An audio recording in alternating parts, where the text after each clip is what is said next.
la question. C'est très important la question. Mais en fait, Satan, Satan est appelé, et même les anges entraînés à sa suite, lorsque il est appelé dans beaucoup d'autres traductions, hein, même quand vous lisez la traduction Souraki, il est qualifié de la race d'en haut, c'est-à-dire que la race des Elohim.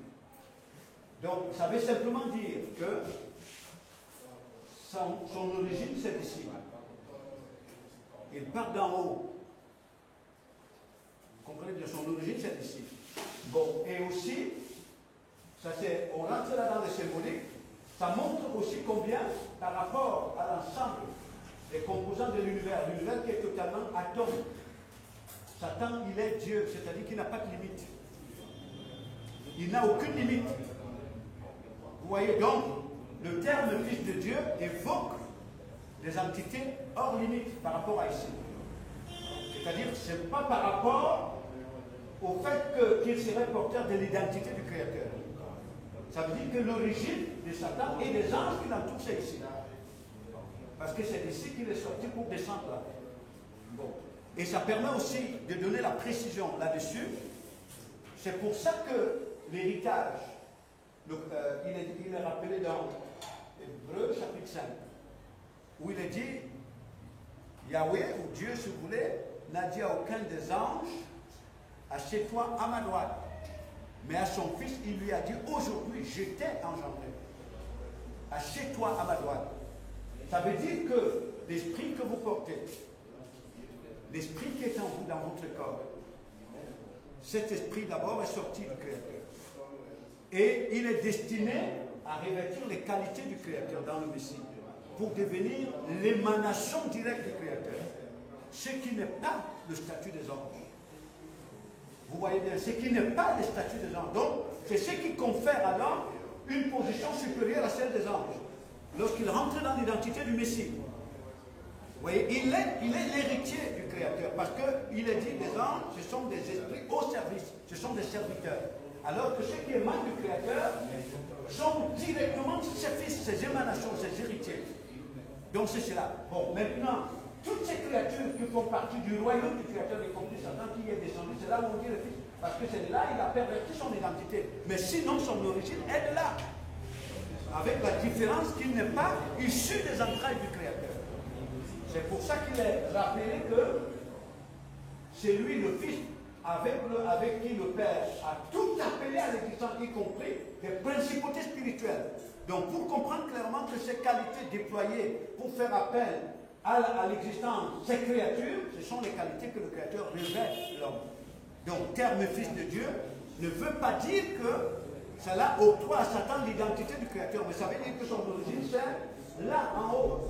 Et par rapport au composant du verre, il n'a pas de limite. C'est ça le terme. C'est à cela que le terme c'est à cela que le terme se réfère.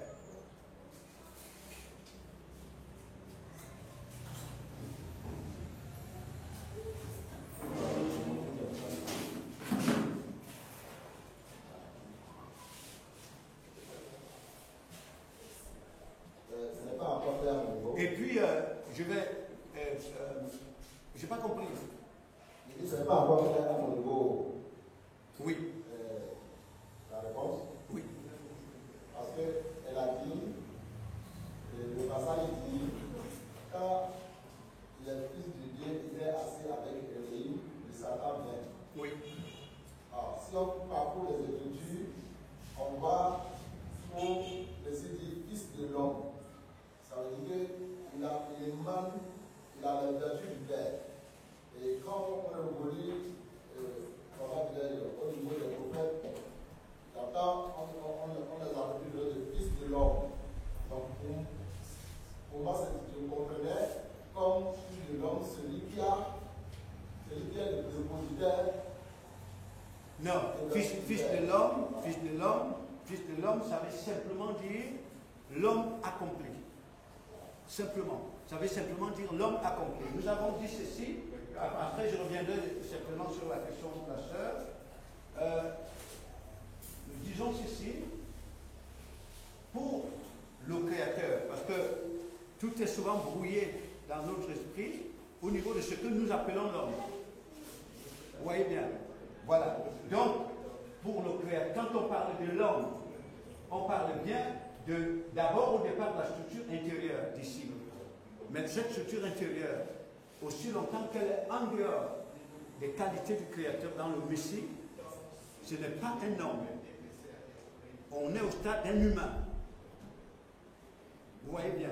Lorsqu'il rentre dans des vertus du Créateur, en fait, il est greffé dans l'identité du Créateur. Dans le Messie, il devient un homme accompli. Vous avez un homme. Voilà. Donc, lorsqu'on parle de l'homme, le Fils de l'homme, nous parlons bien de cette dimension rentrée dans les caractéristiques du Créateur. C'est ça qui revêt un corps spirituel. Je ne sais pas si vous comprenez bien. Voilà. Donc, c'est pour ça que la confusion vient.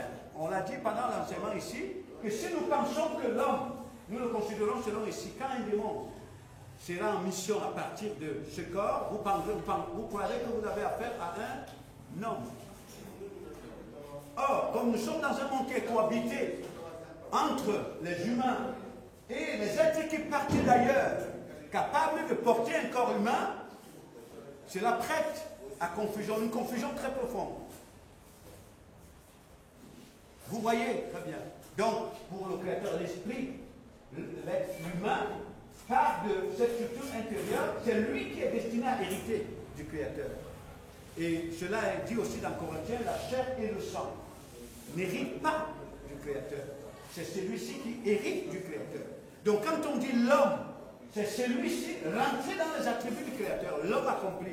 C'est pour ça que quand on présente le Messie, il dit, voilà le Fils de l'homme, c'est-à-dire l'homme accompli. Je ne sais pas si on est clair là-dessus. Voilà, ça c'est important. Maintenant, quand on revient sur la question de la sœur, parce que très souvent la confusion que ça prête, quand on dit dans cette traduction, même si elle est manipulée ou pas, on dit Satan va parmi les fils. Si vous voulez, les fils de Dieu. Je paraphrase, puisque je n'ai pas le verset entièrement sous les yeux. Donc, on dit le Créateur était assis et Satan va au milieu des fils. Au milieu des fils de Dieu.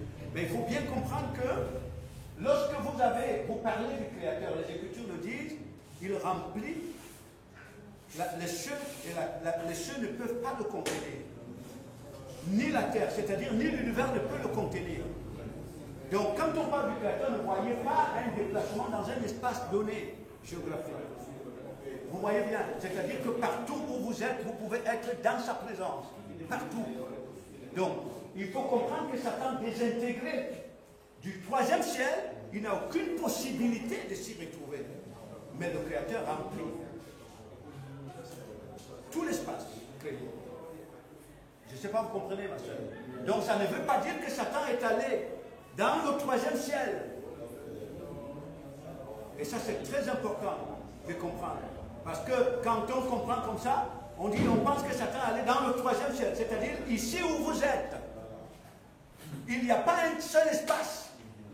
Et c'est pour ça que l'œuvre du Messie ne se limite pas à cet espace-ci, parce qu'il y a des sphères de l'univers que vous ne pouvez pas percevoir. Mais cette œuvre touche toutes les sphères de l'univers, toutes les sphères de la création, je veux dire, toutes les sphères. Voilà. Et ça, c'est important. Ça fait partie aussi des limites de lorsque notre esprit sort totalement, commence à rentrer dans les potentialités du Créateur, il y a cette vision de la création qui s'élargit. Donc, nous disons très souvent ici que, donc, normalement, notre champ de vision lui-même s'élargit.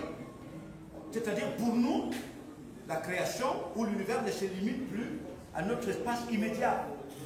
Mais, nous avons le regard du Père. Ne serait-ce que même par intuition. Je le rappelais ce matin que c'est de cette manière-là que Moïse, quand son esprit rentrait dans les qualités du Créateur, il a compris, quand il parlait de la manière dont le Créateur avait déployé sa puissance pour appeler à l'existence le ciel et la terre, fixer des lois qui régissent l'univers, matériellement ou présentement, il n'était pas là.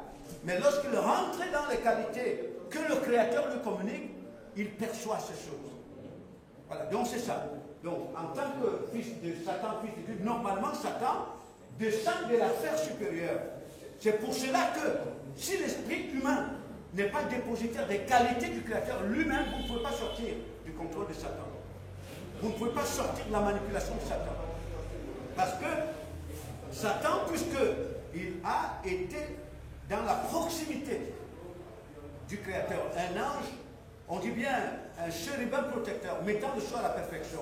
Donc ça veut dire que pour tout esprit humain, séparé du Créateur, en réalité, ce que Satan est, même s'il a perverti ses qualités, quand il vous parle, vous avez l'impression que c'est le Créateur qui parle.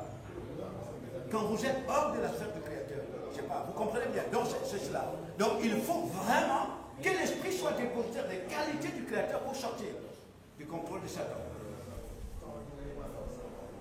Donc il doit épouser des ressources qui font en sorte que Satan commence à fonctionner à partir des ressources inégales par rapport aux ressources qui habitent en ce moment-là l'esprit humain. C'est ça qu'on appelle le salut.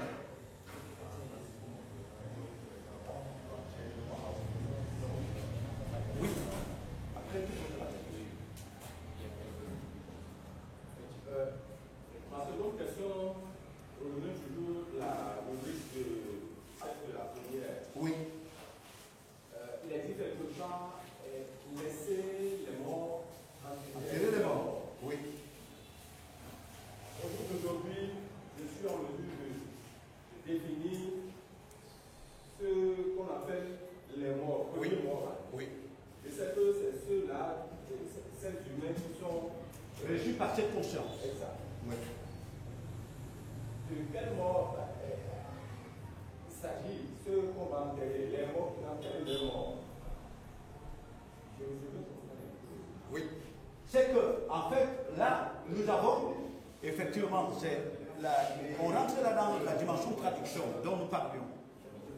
La dimension traduction des écrits, des écritures. Bon, donc vous comprenez bien que pour le Messie, il ne peut pas avoir de confusion dans son langage. Donc, il sait clairement que le principe de la mort, c'est cette conscience-ci. Et tout individu qui en est dépositaire, il est mort. Et d'ailleurs, c'est pour ça qu'il disait que mon royaume n'est pas de ce monde. On peut rajouter, mon royaume n'est pas le royaume des morts. Mon royaume n'est pas de ce monde. Mon royaume n'est pas le royaume des morts. Et dit, le prince de cet univers vient, mais il n'a rien en moi. Ceux qui sont dépositaires des qualités du Père, celui-ci n'a rien en eux. Il ne peut pas les influencer. Il ne peut pas influer sur eux. Il ne peut pas inspirer même les désirs à ce genre. Il ne peut pas exciter leur comportement au quotidien. Vous comprenez bien? Voilà. Donc parce qu'ils sont sortis du royaume de celui-ci. Ils sont rentrés dans le royaume du Créateur. Donc lorsque le Messie, donc, il sait clairement que quelqu'un qui est dépositaire de cette conscience, il est mort. Bon, maintenant, si vous avez quelqu'un comme ça, parce qu'il parlait aux disciples. Il parlait aux disciples. Parce que les disciples doivent sortir de cette conscience pour le suivre. Et au même moment, ils étaient interpellés par des préoccupations liées aux individus qui étaient dépendants de cette conscience. Et donc, il leur dit, vous laissez les morts occuper de leurs affaires. Vous n'avez pas besoin de prendre part à leurs affaires, à leurs activités, si vous voulez. Mais venez, suivez-moi. Hein, vous comprenez bien?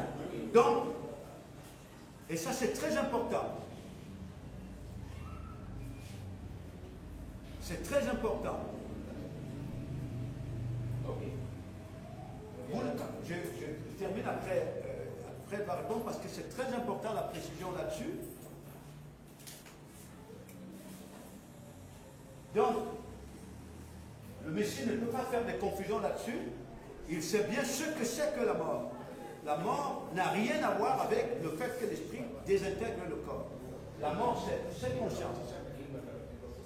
Et c'est quand il est dit que le Messie vient dans le séjour des morts. Ce n'est pas les entrailles de la terre.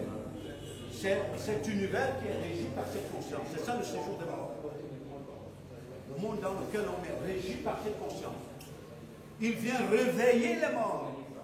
Ce n'est pas dans les entrailles du sol, parce que les morts ne sont pas là-bas. Il vient réveiller les morts. Donc, les disciples qui sont appelés à sortir de cette conscience pour le suivre, il leur dit de ne pas prendre part aux activités de ceux qui sont régis par la mort. Venez, suivez-moi. Laissez les morts occuper de leurs affaires. Venez, suivez-moi. C'est ce que le Messie veut leur dire.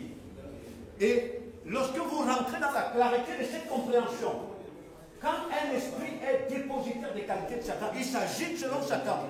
C'est en ce moment-là qu'il faut pleurer. Ce n'est pas quand il est parti de son corps qu'il faut pleurer. Parce que ça ne sert à rien. Je ne sais pas, vous comprenez ce que je suis en train de dire. Hein? Oui, c'est en ce moment-là qu'il faut pleurer. Quand il part de son corps, comme vous le disiez tout à l'heure, c'est-à-dire c'est dans la confusion que Satan a entraîné l'humanité où les gens pleurent. Donc le Messie dit aux disciples, ne vous occupez pas de ces affaires. Venez suivre moi. Parce que la véritable manière de s'occuper des morts, c'est de sortir de cette conscience, entrer dans la conscience du royaume pour participer à réveiller ces morts. Afin de les ramener à la vie. C'est cela. Oui, ma soeur, vous allez poser la question après, il a, ou alors tu peux laisser ta soeur. C'est toujours par rapport au mort. Oui. Si je peux pousser ça maintenant. Oui, oui. Je voudrais savoir si quelqu'un étant demeuré dans la conscience, Conscience ici, conscience ici. dans la conscience, Dans la mort, oui. dans la mort, oui. jusqu'à ce Et partie du corps. partie du corps. Et pendant ce temps, n'a jamais eu à recevoir La vérité. La vérité. Oui. Est-ce qu'il y a une disposition pour lui Particulière pour qu'un jour, à l'arrivée au retour du Messie, qu'il puisse avoir part éventuellement, ou bien c'est fini pour lui, c'est terminé? Non. Non, ce n'est pas bien effectivement, parce que, si vous pouvez garder silence s'il vous plaît, parce que c'est une question très importante, et puis pour nous donner la possibilité de pouvoir répondre. Parce que, comme je vous disais, l'agitation, vous ne pouvez pas imaginer, un jour il faudra que vous soyez devant pour comprendre combien l'agitation est perturbante. Voilà. Alors, donc, pour répondre à la question de la sœur, quelqu'un qui a un esprit humain, un humain, qui rentre dans cet univers, dans le corps, mais qui est resté pendant tout ce temps dépendant de la conscience du mensonge, sans qu'il ait eu la possibilité d'avoir été instruit pour percevoir sa vraie identité. Je crois que c'est la question que la sœur est là. Voilà. Sans qu'il ait eu cette possibilité, qu'il sort de son corps, quelles sont les dispositions pour lui? En réalité, nous disons bien, dans le cas de quelqu'un qui n'a pas eu la possibilité d'être réellement instruit, ce n'est pas encore fini. Nous disons bien qu'il n'a pas encore eu, qu'il n'a réellement pas eu, pas les individus qui ont été réellement instruits et ils ont choisi le mensonge. Parce que le Messie disait, ce n'est pas le Père qui vous jugera, mais il a remis le jugement au Fils. Donc la parole, si vous la recevez, si elle vient réellement de lui pour vous révéler comment le monde fonctionne dans le mensonge, vous choisissez le mensonge, votre sort est déjà, vous avez fait le choix. Qu'on comprenne bien. Mais là, c'est le cas de quelqu'un qui n'a pas eu la possibilité dans son corps de rencontrer les instructions lui permettant de prendre conscience de son identité et dans quel monde il vit. Il sort de son corps, les Écritures le disent bien. Sans la loi, la personne sera jugée. Vous comprenez? C'est-à-dire que le Créateur, et ça nous ramène à rappeler une chose très importante, c'est que, imaginez bien, aucun de nous, les enfants que nous avons, aucun de nous ne forme de mauvais projets contre nos enfants. N'est-ce pas? Aucun. D'ailleurs que le rêve de chaque parent, même si ça ne se réalise jamais, c'est que selon qu'il conçoit la vie, que son enfant soit ici au sommet, même si ça ne se réalise jamais. Donc le parent a toujours des projets pour ses enfants. Mais si, comme disait le Messie, méchant que nous sommes, insensés, nous savons réfléchir ainsi à combien plus forte raison l'intelligence par définition, le Créateur. Donc l'esprit que le Créateur a mis dans le corps, il sort de lui. Et le projet du Créateur pour l'esprit, j'ai dit pour toute humain normale, c'est qu'il rentre dans l'identité de son Père. J'ai dit bien. Et tout a été appelé à l'existence pour participer à ça. Tout esprit normal. Je ne parle pas des hybrides qui sont là pour brouiller les repères. Je parle de tout esprit normal. Il est inconcevable que le Créateur bon ait introduit l'esprit de l'homme dans ce corps pour que son sort soit différent du sien. Et il dit dans les Écritures, l'esprit que j'ai mis en vous, il dit chéri, avec grande jalousie, l'esprit, on ne parle pas du souffle sacré, on parle bien de cet esprit, n'est-ce pas? Et son projet, c'est que cet esprit hérite de lui, qu'il hérite avec le Messie. Voilà. Donc, il y a des périodes de ténèbres sur la terre. Si cet esprit normal, malgré cette disponibilité, s'il avait été instruit, il aurait marché dans la voie de la vérité. Il sort de son corps, totalement brouillé par la conscience des ténèbres, parce qu'il n'a pas reçu la vérité. Il est dit, le Créateur ne se servira pas de l'institut, il ne se servira pas de la loi pour le juger. Il tiendra compte de cette disponibilité secrète, cachée à l'intérieur. Hein, je ne sais pas si vous comprenez bien. Il tiendra compte de cela. Parce que, regardez ce qui se passe, si vous écoutez bien la manière dont les humains, j'ai parlé des humains normaux, on dit qu'il a mis dans l'esprit de l'homme la pensée dès l'éternité. L'éternité, c'est lui, hein. C'est-à-dire que pour les humains normaux, il y a un précaré qui reste préservé, même lorsque ces humains fusionnent, ils sont utilisés par les démons. C'est-à-dire qu'ils arrivent à une certaine dimension et disent non, c'est pas ça. Je ne me reconnais pas dedans. Même quand il est plongé dans le ténèbres, il y a un petit précaré qui est préservé, qui n'est pas totalement noyé par les ténèbres. Ce n'est pas le cas des hybrides. Et le Créateur tiendra donc compte de cela. C'est pour ça qu'il a dit, ce type de personnes ne participent pas au sabbat. C'est clair. C'est-à-dire qu'à la première résurrection. Mais, après le millénium, on dit, tous ceux qui sont partis de leur corps, ils reviendront à la vie et les livres seront ouverts. C'est-à-dire l'histoire de chacun. Le livre, c'est symbolique de l'histoire. L'histoire de chacun sera examinée par rapport à ce dont la chair vit. Donc, ceux qui sont partis de leur corps dans les ténèbres parce qu'ils n'ont pas eu la possibilité de rencontrer les instructions leur éclairant, il est bien dit, s'il y a ce petit précaré qui leur a gardé dans la conscience de l'éternité, ils rentreront dans l'éternité. Mais les autres seront jugés en fonction de leur histoire. Chacun. Donc, je ne sais pas si je réponds exactement à votre question. Voilà. Donc c'est cela. Là, nous parlons bien des personnes qui n'ont pas été instruites dans la voie de la vérité. Exactement, par exemple. Parce que vous voyez, l'histoire de l'humanité a été caractérisée tantôt par des ténèbres très très profondes. Mais il y a ce petit précaré qui reste là.